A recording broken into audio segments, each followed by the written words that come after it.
Hello दोस्तों, मैं हूं गिरीश और हाजिर हूं आज आप लोगों के सामने एक नई कहानी के साथ। ये कहानी है गौतम बुद्ध की।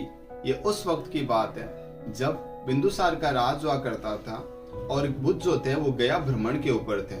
गया के अंदर अपना संपूर्ण भ्रमण करने के बाद जब बुद्ध गया के लिए निकलने वाले थे तो वहां के जितने भी लोग थे, जितने भी धनाढ्य लोग थे, जितने और जो राजा वगैरह थे, सब ने बुद्ध को अपने अपने अनुसार तोहफे दिए, उपहार दिए, कुछ कीमती वस्त्र दिए, बहुमूल्य रत्न दिए। सारे लोगों की वहां पर गैदरिंग थी, भीड़ हो रखी थी और बुद्ध जो थे वो अपने आसन पर बैठे हुए थे। जैसे ही किसी गिफ्ट को एक्सेप्ट करना होता था तो बुद्ध अपने जो राइट हैंड था उससे इशारा कर देते थे। अब क्या हुआ, उस भीड़ के अंदर एक वृद्ध जो औरत थी वो भी खड़ी हुई थी। उसके हाथ में एक आधा खाया हुआ जो था मैंगो यानी कि एक आम था। तो उसने बुद्ध से रिक्वेस्ट किया तो बुद्ध ने जैसे ही उसके सामने देखा तो बुद्ध अपना आसन छोड़कर सीधा जमीन के ऊपर आ गए और आकर अपने दोनों हाथ जो थे उस वृद्ध स्त्री के सामने फैलाए और उस जो आधे खाए हुए आम था उसको ग्रहण किया।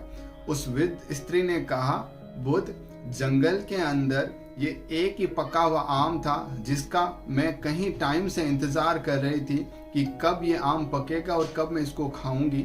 और जब ये आम पूर्ण रूप से पक कर नीचे गिरा तो मैंने इसको आधा खाया। जैसे ही मुझे मालूम चला कि आप गया छोड़कर जाने वाले हो, सारे लोग अपनी अपनी श्रद्धा के अनुसार आपको कुछ ना कुछ दे रहे हैं, तो मैंने भी निश्चय किया कि मैं भी आपको ये जो आम है वो मैं आपको दूंगी।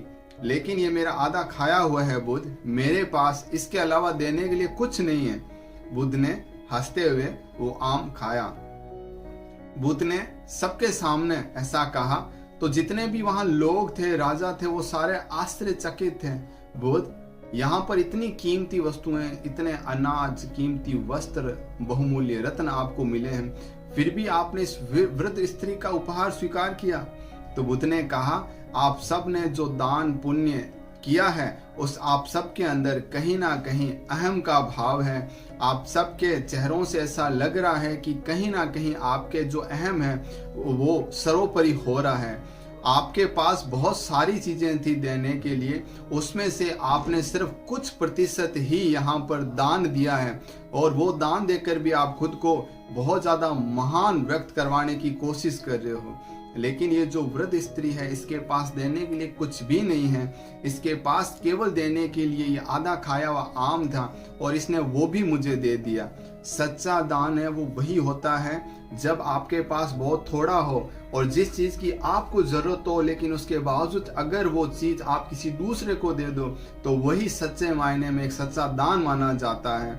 आपको मेरी ये कहानी कैसी लगी मुझे मेरे कमेंट सेक्शन में जरूर बताना। मुझे आपके सुझावों का इंतजार रहेगा। धन्यवाद।